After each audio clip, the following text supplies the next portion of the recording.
Next up, we got Sean O'Malley versus Song Yadong. Now, this is a tricky one, and I also do not agree with the odds on this one at all. Now, the odds have been tightening quite a bit.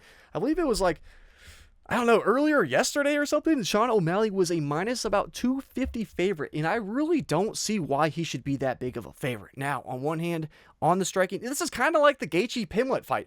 On one hand, in the striking, we know Sean O'Malley is going to be the more accurate, the more technical striker. He has more volume. We know on the feet, if this was a back and forth kickboxing match, I'd take Sean O'Malley every day of the week, because we know Sean O'Malley, he has a very good shin as well. That's the thing with Song Yadong. He's not going to be as accurate, he's not going to be as technical as a guy like Sean O'Malley, but we know that he has that power. He probably has more power than Sean O'Malley. When he hits guys, they feel it and they do not like it. I mean, he made Petr Yan start grappling against him. That's how bad he didn't like it at some parts throughout that fight. So it goes to show Song Yadong has that power that maybe is more so than Sean O'Malley, but Sean O'Malley has that technical advantage. Where I think Song Yadong could really shine in this spot is in that grappling, because he has to come into this. He has guys like Uriah Faber in his corner. He's being trained by good guys. He's learning. He's following. Seems like a good coachable guy. I can't imagine they have a game plan going into this of, let's go into a back and forth technical striking match against Sean O'Malley. That seems like the most stupid game plan they could physically have. What could be the best game plan for Song Yadong? I don't know. Let's do the exact same thing that we've seen work against Sean O'Malley in the past. Bring up these guys' recent fights. Sorry, I had to change the screens real quick. But anyway, what I was saying is, what we saw in terms of the game planning, we can look for Song Yadong. What would be the best game planning for Song Yadong? I don't know. Let's see what worked against Sean O'Malley. Who did Sean O'Malley fight and lose to most recently? Bingo, Merab Dvalishvili. How did Merab win? Physicality, entering the clinch, landing takedowns. How does Song Yadong win this fight? Doing the exact same thing. Why? Because Song Yadong has the physicality advantage in this spot. He's not going to be the more technical striker, but he's stronger than Sean O'Malley. Song Yadong is a little ball of energy and power, kind of similar to Merab. I mean, he's a little lengthier, maybe not as just raw, intense strength, and maybe he doesn't have the cardio of Merab, but he does have that strength and that raw power. I'm going to be showing some clips here. He's been able to showcase that wrestling and that grappling against high-level guys. He was a problem for Petr Yan, although he did lose that fight. He still had moments of great success in that fight through just getting in there, making it ugly, getting it to the ground, and he was able really to have some good moments. I'm going to have some clips playing, but he was rolling around with Petr Yan on the mats too. I forget what round, it was like first or second round in that fight. He looked damn good, and I think he could do the exact same thing against a guy like Sean O'Malley in this spot. We saw Merab was able to have a ton of success with it, because when guys are not giving Sean O'Malley that space for him to work, he does have some issues at times. In the fight against Aljo, when he won the belt, he wasn't really able to show off all that much of Aljo's grappling ability. He had one or two half-assed takedowns. One of them was like a weird trip or something.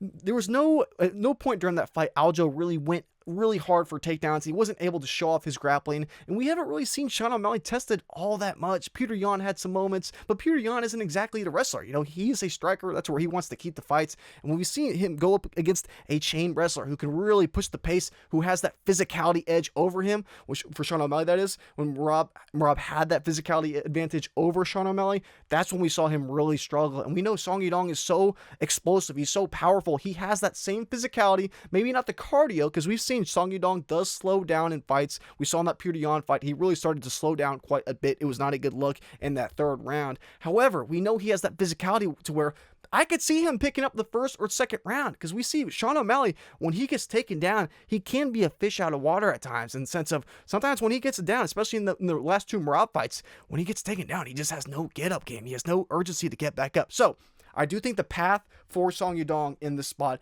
is extremely live. And I feel like if Song Yadong, if his life depended on this fight, I think he'd come in here, chain wrestling like Merab, and I think he could have quite a bit of success. That's why I understand why this line is tightening, and I totally agree with it as well. I almost am going to pick Song Yadong in the spot purely because of his heart as well. That's the last thing I want to talk about with Sean O'Malley.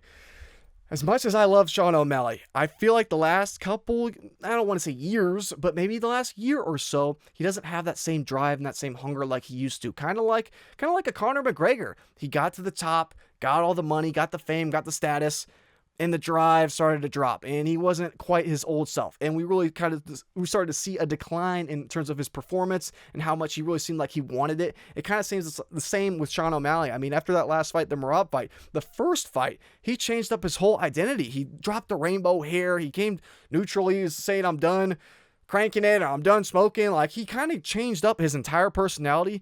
And in hindsight, I should have paid more attention to that. Not saying that's something that is, oh, so-and-so is acting different. Oh, he's definitely going to lose now. But it just goes to show, he's definitely not in the mental mind frame to where he was when he was chasing the belt. Now he's a lot more comfortable. He doesn't have that hunger like he had before. He's been saying, I'm going to retire. He's saying, big 2026, this might be the last year for me. And at only 31 years old, it's a major concern for Sean O'Malley in terms of his mental space and where he's at. He's already had the belt. He doesn't have that hunger. Whereas Song Yadong, he has that hunger. He's extremely hungry. He wants it so damn bad. You watch the fight against Corey Sandhagen where, he is getting his face basically busted open, and he's like, screw that. Don't call it off. I want to keep fighting. That just goes to show this guy has absolutely zero quit in him. So even, let's say he is the less technical guy, it comes down to your heart. It comes down to how bad you want it. And I genuinely do think Song Yadong wants it a hell of a lot more than Sean O'Malley. And I think he has the way to win this fight through the grappling, really just kind of making it nitty and gritty, making it nasty. Will it be the most entertaining way to win? Absolutely not. But I don't think he's going to win a flashy fight on the feet against a striker like Sean O'Malley. His coaches know that. He's like training with guys like Uriah Faber. He knows what they have to do to win this spot. They're not going to play any stupid games. So I do think if Song Yadong comes in here with an extremely smart game plan, wrestle-heavy game plan, he fixes those minor holes in his cardio that he's shown in the past fights, I think he could be a serious problem here. And with Sean O'Malley, I just don't know how much he's invested. And if he's not invested 100% against a guy like Song Yadong, he's going to struggle. Similarly to the Gaethje versus Pimblett fight, though, I will say, the very last point I will say is that if Sean O'Malley were to win this fight, they can do the Pulyaev rematch, and that will be money, money, money, money, money. Whereas Song Yadong, he's only 28 years old. He can easily take a loss, come back. Hell, Song Yadong could be a champion in 3 years' time. So if this goes to a decision, which I likely seen it go into a decision, I guess it's different than the Gaethje Pimblett fight. I don't see that one going the distance. But if this fight goes the distance, will I be mind blown if we see an O'Malley versus Yan type of situation where O'Malley gets his hand raised when people think that he should not have had his hand raised? I will not be surprised at all. So that's the last thing you got to say about this, because this fight likely goes to a decision. I don't see either guy getting finished. You look at their knockdown ratios; they both hit hard, but they both have very good chins, 6-0 to 7-0 respectively. So this fight's likely going over. It's going to be competitive. If Song is going to have moments, it's going to be in the grappling. If Sean is going to have moments, it's going to be on the feet. Are they going to weigh damage on the feet more than control and takedowns? We will have to see. So in terms of the confidence for this, yeah, it's going to be a close fight, but I will say it's kind of like the same thing with the Gaethje line. Am I dying to get on a Song Yadong underdog play? I could just see him getting robbed.